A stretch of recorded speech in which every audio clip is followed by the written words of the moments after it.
Why is it that so many people come to Ghana and then go broke within a few months or a few years and then run back to the West? In this video, we are going to debunk, demystify, get into the reason why people come to Ghana and then get frustrated, go broke, and then leave. People come to Ghana, full of hope, ambitions, it's like a fantasy for some people. They come to Ghana and then within a short period of time, they get frustrated and they leave. People come to Ghana for various reasons. Some people are fed up with the West. Some people see an opportunity in Ghana. Some people just want a new beginning. Some people just have a huge fantasy of how they're going to be rich in Ghana. But then they get to Ghana and within a short period of time, they go broke or they get frustrated and then they leave the country. I am going to dive into the reason why this happened and where people actually mess up at. If you've been watching my channel and you haven't been subscribing, the YouTube studio is telling me that 63% of the people that watch my channel are not subscribing. Well, it's not too bad, but guys, we got to do better. So subscribe to the channel. It helps a lot. Thank you. Reason number one, some people come to this country thinking that they are better than the locals in their mind. They have this huge ambitions that they're going to come and change the country, which I think is a very arrogant way of thinking. They think that they know what's right and they underestimate how smart Ghanaians are, right? Like as far as smart enough to scam you to go broke, they will do that to you. You got to bring down your ego. You got to come down here and know that you are not smarter than the people down here. You can't change the country. You can't change the people. See how you can best work with these people. Learn from people who have done it. Humble yourself because you're in a whole different territory. Ghana's like a whole different world. If you didn't grow up in Africa or anywhere close to Ghana, and you grew up in the West, UK, US, your whole life, and you come to Ghana thinking you're going to operate the same way and everything going to go smoothly, my friend, you're going to go crazy or you're going to go broke. One of those. It's not going to happen. People operate on a whole different, time zone, whole different mind frame, whole different way of looking at things. It will frustrate you. So you have to kind of bring yourself down in a way to understand them and see how you can basically work with them. Sometimes certain stuff is too much. You can't take it. It's too much crap. And you just gotta, sort through it, but you cannot change people. And you will have to compromise. When people come to Ghana with a lot of money, they do not take their time. I've been a victim of that, but luckily, like I said, I plan well and I have dabbled in Ghana before I came in. But some people come in, they think they got money and they're ready to go and they put a lot of money into stuff. The major corporate is land issues. Land issues will suck you drive in Ghana because the probability of you actually running into land issue in Accra, right? It's not the whole Ghana, it's in Accra, but most people who are moving from the diaspora or from the West to Ghana are residing in the Greater Accra region. They are trying to do their business in Greater Accra region, hence then be susceptible to these huge land scams that's going on. And a lot of people go broke through buying land or trying to go into business with somebody and then getting screwed.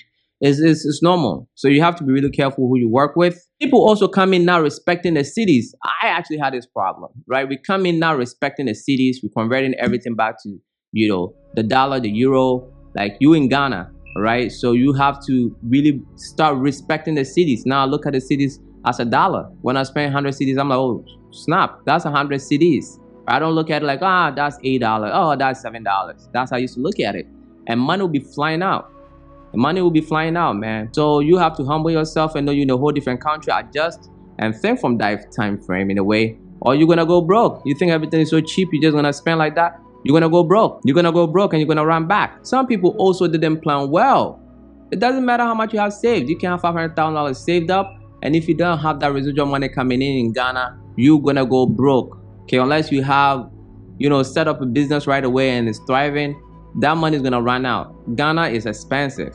And people underestimate how expensive Ghana is. You come to Ghana, you're trying to put your kids in private schools and all that stuff. It's extremely expensive. It will kick your butt. Private schools in Ghana is like equivalent to private schools in the States. And if you didn't build a house and you're trying to live in fancy spots like East Legon, airport, all of that, you're paying about $2,000, $2,500 a month, $3,000 a month, up $4,000, $5,000 a month possibly. You're gonna go broke.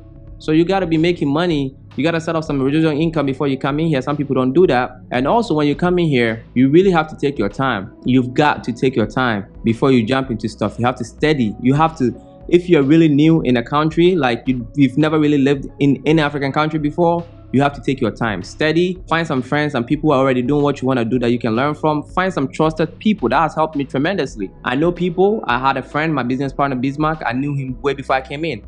My driver, I had no people. And even I'm dealing with issues. I came in with residual income. I've encountered some issues that I'm fighting.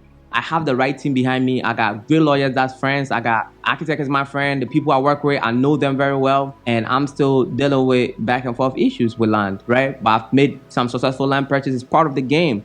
And if you don't plan for all these possible hurdles, when it happens and you run out of money, earning money in Ghana is hard. That's one thing you can't fight me on. Earning money in Ghana is hard. In the States, when you're trying to do your business, or whatever you're struggling, you can get a side gig easily, something that will pay you enough to survive. Not in Ghana. Your business gotta survive for you to make that money. To get something on the side to make you enough money that you're gonna be comfortable if you're coming from the West, the chances is very slim. In Ghana, you cannot be a mediocre and be okay. You have to be extraordinary to be okay in Ghana. Whereas in the West, you can be mediocre and you're gonna be just fine. Not here. Okay, you gotta be on top of all your stuff and you gotta be extraordinary to make it down here. And some people coming from the West, living a mediocre life there. You could live a really mediocre life in the West and make 6 figures easily. Not in Ghana. You work for your money over here. You really work for your money. Yes, a few people who are doing bribery and corruption and all that. I'm not talking about them. I'm talking about people actually earning their own money here. You work your butt up. And some of the smartest people I know are actually down here. Another reason why people come here and get frustrated and leave is because they over-fantasize Ghana. They have this fantasy that Ghana is heaven. They've been sold by, the year of return and, whatever they saw, all these YouTubers, some people, sugarcoating stuff, and they've been consuming it for all this year and they have this fantasy. But that's not the reality. Ghana is a challenge. You got to be ready for these challenges. You got to know what you're facing. You got to know what you're coming up against. It's a great place to be in. When you find your way, you figure it out, and you start making money here, it's the best place for you to be. Absolutely. But it's no Disneyland, my friends. It's Russian mafia way of doing business over here. You got to outsmart people, street smart, book smart. You've got to be on your toes over here. With your workers, with your vendors, with whoever you're dealing with. You got to be on your toes over here until you figure out the system and you get that momentum and you start earning money here. Then life could be really good. But if you think that you're going to come to Ghana and everything's going to be done in Disneyland, it's all fun, and my friend, you in for a huge disappointment and you're going to leave. And that's why people end up leaving, because they're coming here thinking this place is heaven and, everything's going to go so smooth and this, that, and then they come in here and then, they leave. Some people also come in here with a lot of hate in their heart. Ungrateful in a way, I think. Talking a lot of crap about America or wherever they're coming from, a lot of crap. At the end of the day, like I see people talking about this stuff. You're still holding that passport. You're still gonna run back when things get hard. The money that you came to this country with, they gave it to you. You gotta respect it. If you over it, there gotta be something over there that you don't like that makes you get over it. Whatever it makes sense, point it out. Don't talk too much crap about it, like this, that. Me personally, that's what I think you are being ungrateful. For especially if things get hard, you're gonna run there. You've been ungrateful and you've been a hypocrite. And those people come in here with a lot of hate in their heart, and you can't hold hate in your heart and be well. You know what I mean? God is gonna humble you.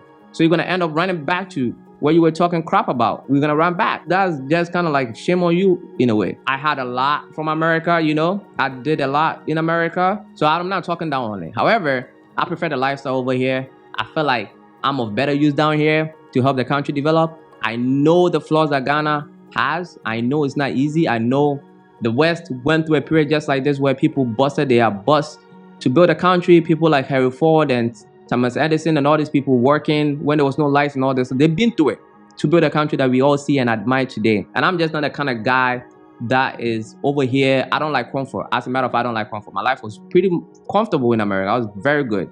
I was good. I was earning money. I didn't have any issues. I encountered some police issues back.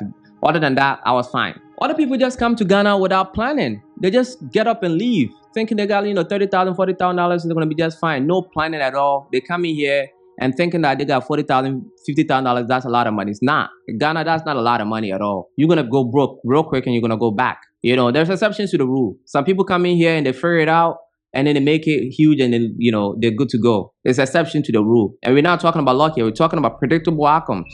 If you don't plan well and you come to Ghana, you're gonna go broke and you're gonna leave unless the divine intervene or you get lucky, you figure some stuff out. But on the average, you're gonna leave. It's hard out here. As I mentioned, you cannot get a side gig that will give you enough money to sustain yourself, especially if you're coming from the West. Not in Ghana. Your business gotta be thriving. You gotta have some outside money coming in. It's hard to earn money out here. It's hard. You got to be extraordinary to make it down here. The average person struggles over here. Mediocrity, you're going to struggle over here. You take extraordinary, thinking outside the box, hard worker, being different, playing a whole totally different ball game in order to make it here. You cannot be just average, mediocre, and make it. In the West, you could be mediocre, average, don't even think for yourself. You're going to be just fine. Not just fine, you could be a millionaire by just being average. Average, work, put some money into save, being disciplined, don't act stupid, don't do anything stupid, don't get yourself, into some crazy debt. Average. You're not doing some extraordinary. Average. You're not stupid. Average. You'll be fine. In Ghana, you have to be extraordinary, or you're doing some corruption or bribery, whatever. I'm not talking about that. I'm talking about you and I, regular people who are trying to make a living the decent way. You got to be extraordinary down here. So if you were not a reader, you're not reading books, you're not studying new skills, you're not trying to improve yourself and play on a high level, it's not gonna work for you over here in Ghana, man. It's just not. You gotta play a whole different ball game. You gotta act like a CEO. You gotta have what it takes mentally, spiritually, all of that. You need that in Ghana, man. People gonna drain you, and you need patience. You need patience in Ghana, man. The reason why people leave also is because they don't have patience. They're used to the fast pace, everything being systemized. That's not the case here. You just gotta understand it's not. We fall back in time. To me, I look at it as, minus some parts in Accra that's like highly developed and very fancy. We are in the 1600s. Okay, we're operating on a 1600 level. Some people when you think about the way they're thinking, you go nuts. So you just gotta calm down with it and just deal with the reality and be calm and steady environment, make some friends, and just good to go. So these are the reasons why people come to Ghana and then unfortunately end up leaving, because they just didn't plan well. They came in thinking they had the ish and they're going to change the whole country, and they get frustrated. They can't handle anymore. They did not have enough money, or they had too much money. They think they were the ish and they're just going to ball out, and they did not respect the cities, and they got kicked in the butt and they end up leaving. Some people also come in, try to do genuine business, but encounter some real problems, and they don't have any residual income coming in, and they just throw in the towel and then go back. So before you make that move, think carefully, plan, have some emergency stuff going on, or you have that residual money coming in, have some emergency funds set up, and don't be too angry and don't talk too much crap about the country that you're coming from. Okay, so we all want that new start. I love Ghana. I want to contribute. I don't think I'm that important to change the country. It's a small percentage of contribution that I'm going to do here. Small, 0.00001% contribution. But a few of those, even if it adds up to 5, it moves the country towards a certain way. So I need more of us down here. But the mindset, you got to be humble about it. Stop being arrogant. Stop the hate and the trash talking. Appreciate where you're coming from, what it gave you, especially if you were coming down here with money. But if you come down here broke, then you can talk. I think you've earned the right to talk that crap because you actually earned it. But if you come down here with some sort of money in your bank account, you can have your disadvantages and pros and cons and negatives that you have about that country. It's everywhere. Absolutely. But to totally categorize that as bad and everything is bad, the universe acts in mysterious ways, and it will make sure that they get you back to where you were just talking crap about, and now you're looking like a fool. So you don't want to be that. If you've not subscribed to the channel already, kindly do so. Like this video as it helps with the algorithm. Comment, let me know what you think, and until next time, my friends, be legendary. Peace.